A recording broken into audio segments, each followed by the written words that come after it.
السلام علیکم ورحمۃ اللہ وبرکاتہ.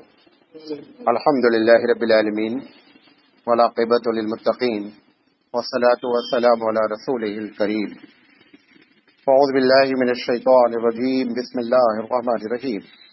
لقد کان لکم فی رسول اللہ اسوۃ حسنہ. محترم حضرات،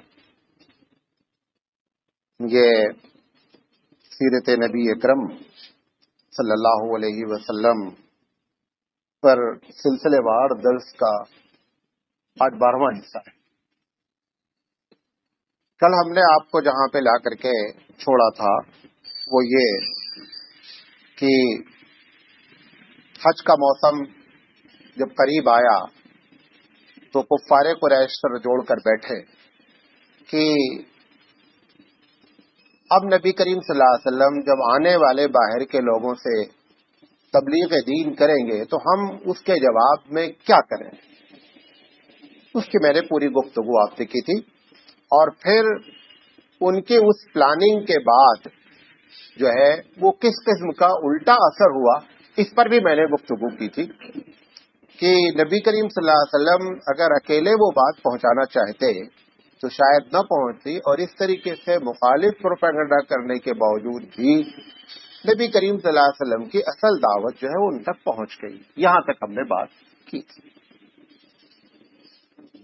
اس کے بعد قریش نے پھر ایک میٹنگ کی. یہ ان کی میٹنگ گویا کہ آخری میٹنگ تھی. انہوں نے نبی کریم صلی اللہ علیہ وسلم سے کہا کہ دیکھو، ہم نے آپ کو ہر طریقے سے سمجھانے کی کوشش کی. ہم لوگ ایمان لانا چاہتے ہیں، کچھ ہماری ڈیمانڈ ہے. حضور صلی اللہ علیہ وسلم نے کہا فرماؤ کیا ڈیمانڈ ہے. تو انہوں نے کہا کہ آپ کو معلوم ہے کہ مکہ بڑا ہی پتھریلا علاقہ ہے. یہ قریب کے ہمارے دو پہاڑ ہیں. ایک تو یہ آپ اپنے اللہ سے کہیے کہ ان کو پہاڑ کو ہٹا دیں، پہلی ڈیمانڈ.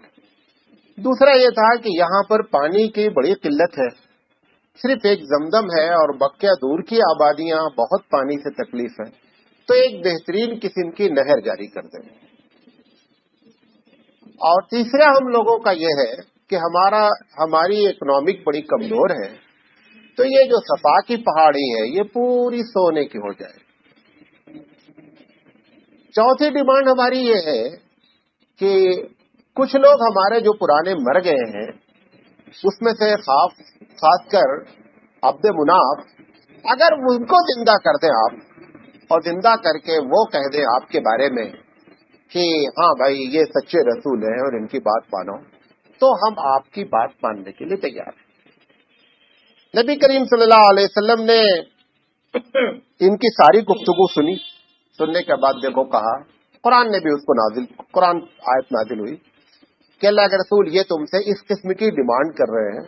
سورہ بنی اسرائیل کی آیت نمبر 90 سے 93 اسی کا ذکر ہے. آخر میں اللہ تعالیٰ نے ان سے کہا کہ دیکھو ان سے کھل کر کے کہہ دو کہ میں انسان ہوں، خدا نہیں ہوں. یہ جتنی ڈیمانڈ تم کر رہے ہو ہم سے، یہ ہم سے کرنے کا کوئی فائدہ نہیں ہے. ہم اللہ پر بس نہیں چلا سکتے. جبریل علیہ السلام آئے.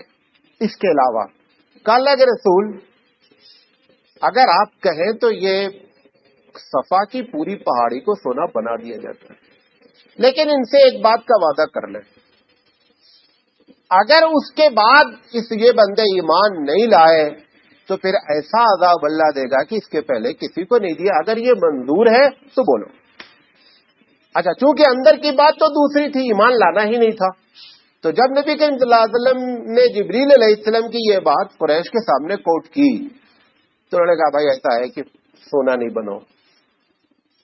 کیوں؟ اندر کی کیا بات ہے کہ ہم کو اسلام قبول ہی نہیں کرنا ہے. بھائی صالح علیہ السلام سے اونٹنی کا مطالبہ کیا گیا کہ اس پہاڑ سے اگر اونٹنی نکلا ہے اور وہ بچہ دے، لمبی چوڑی پوری قرآن نے اس کا ذکر کیا. نتیجہ کیا نکلا؟ انہوں نے کہا صاحب میں نہیں مانتا. موسیٰ علیہ السلام کا واقعہ سامنے موجود ہے. 5 قسم کے الگ الگ اللہ نے جو ہے عذاب بھیجے، اور موسیٰ علیہ السلام کی دعا سے ہر عذاب ہٹتا رہا. میڈک کا عذاب، خون کا عذاب، جوں کا عذاب، یہ سارے عذاب آئے. اور موسیٰ علیہ السلام جب دعا کرتے تھے ٹل جاتا، لیکن فرعون اسلام نہیں، یہی کہتا ہے کہ نہیں تھا ابھی تب جادوگری ہے تمہاری. تو پروردگار عالم کو یہ بات معلوم تھا. اور دوسری چیز آپ کو بتائیں، اللہ کے رسول سب سے بڑے انسان خدا نہیں ہے، انسانوں میں سب سے اعلیٰ افضل ہے. یہ اللہ بتانا چاہتا ہے ہر تھوڑی تھوڑی بیچ میں ٹوک ٹوک کر کے کہ یہ خدا نہیں ہے. ہم ان کو بہت چاہتے ہیں، یہ محبوب بندے ہیں، لیکن خدا نہیں ہے. اس لیے کبھی کبھی جان بوجھ کر پروردگار عالم اپنی خدائی کو بتانے کے لیے، اور یہ ہمارے بندے ہیں اس کو بتانے کے لیے ایسا کرتا ہے. مولانا قاسم نانوتوی رحمۃ اللہ علیہ کی تحقیق ہے واللہ عالم کہ اللہ تعالیٰ نے پورے نبیوں میں سے صرف 2 کو خاص کر عبد کہا ہے قرآن میں، یہ میرا بندہ ہے. کیونکہ ان دونوں کے بارے میں زیادہ کنفیوژن ہے. ایک عیسیٰ علیہ السلام، ایک محمد صلی اللہ علیہ وسلم. عیسیٰ علیہ السلام کو تو باقاعدہ خدا اور خدا کا بیٹا کہا ہی گیا. اور جب پوچھا لوگوں نے کہ آپ ان کو کیوں خدا کا بیٹا کہتے ہیں، تو انہوں نے کہا دیکھو یہ بغیر باپ کے ہیں، باپ نہیں، اس کا مطلب اللہ ہی کا باپ ہے. اللہ نے کہا قرآن میں نازل کیا کہ محمد صلی اللہ علیہ وسلم اگر یہ آپ سے آرگومنٹ کرتے ہیں تو ان سے کہو کہ آدم کے تو ماں باپ دونوں نہیں ہیں، ان کو بڑا بیٹا ہونا چاہیے، ان کو بیٹا نہیں مانتے تم.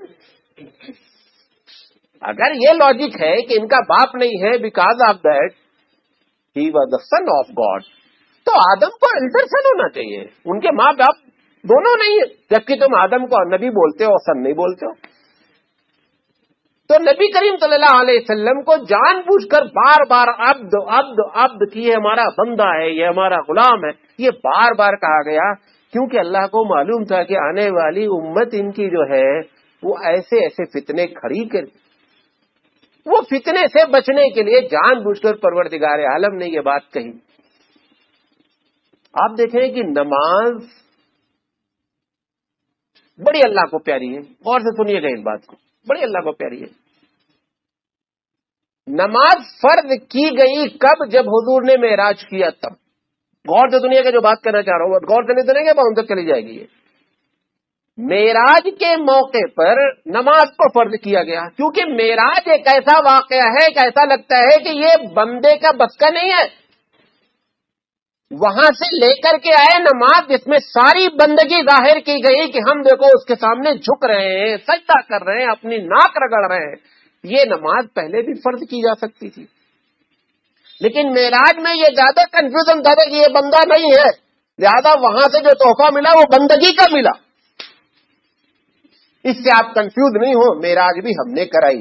پھر معراج کرانے کی جو آیت نازل کی اس میں اسپیشلی لفظ عبد استعمال کیا. سبحان الذی اسری بعبدہ، راتوں رات جو لے چلا اپنے بندے کو، وہاں بندہ کا استعمال کیا کہ یہ ہمارا کمال ہے، ہم ان کو لے گئے ہیں، ان کا کمال نہیں ہے. تو اس طریقے سے پوری لائف نبی کریم صلی اللہ علیہ وسلم کی بیچ بیچ میں ایک 15-20 واقعات ہیں. مجھے اگر زندگی ملی تو یہ ایک ساتھ ہم آپ کو ذکر کریں گے کہ کہاں کہاں اللہ تعالیٰ نے جان بوجھ کر کے نبی کریم صلی اللہ علیہ وسلم کو یہ ظاہر کروایا اپنی امت میں کہ میں بندہ ہوں، میں خدا نہیں ہوں. ایسے واقعات 15-20 ٹوٹل ہیں. جیسے میں نے کل کہا تھا کہ نبی کریم صلی اللہ علیہ وسلم نے کسی سے بدلہ نہیں لیا، لیکن ایک مرتبہ کروا دیا. نبی کریم صلی اللہ علیہ وسلم نے اپنی ذات کے لیے کسی سے بد دعا نہیں کی، لیکن ایک مرتبہ کی. اور کیا کہا؟ اسی کے بعد واقعات میں جب قریش نے بہت ستایا، آ رہا ہے آگے، تو نبی کریم صلی اللہ علیہ وسلم نے کہا اللہ آپ ان سے نپٹ لیجئے.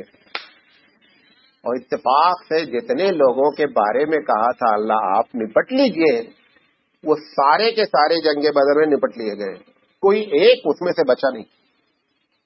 تو یہ نبی کریم صلی اللہ علیہ وسلم سے ڈیمانڈ کی اور اللہ تعالیٰ نے یہ جواب دے دیا کہ ان سے کہہ دیجئے کہ میں اللہ کا بھیجا ہوا ایک انسان ہوں. یہ جتنی باتیں ہیں تم ڈیمانڈ کر رہے ہو یہ سب خدا ہی کر سکتا ہے، وہ کرنا چاہے کر دے، لیکن میں اس کے اوپر ایمان منحصر نہیں ہے. مولانا ادریس احمد قادری رحمۃ اللہ علیہ کہتے ہیں کہ آدمی موت کے وقت فرشتے کو دیکھ لیتا ہے،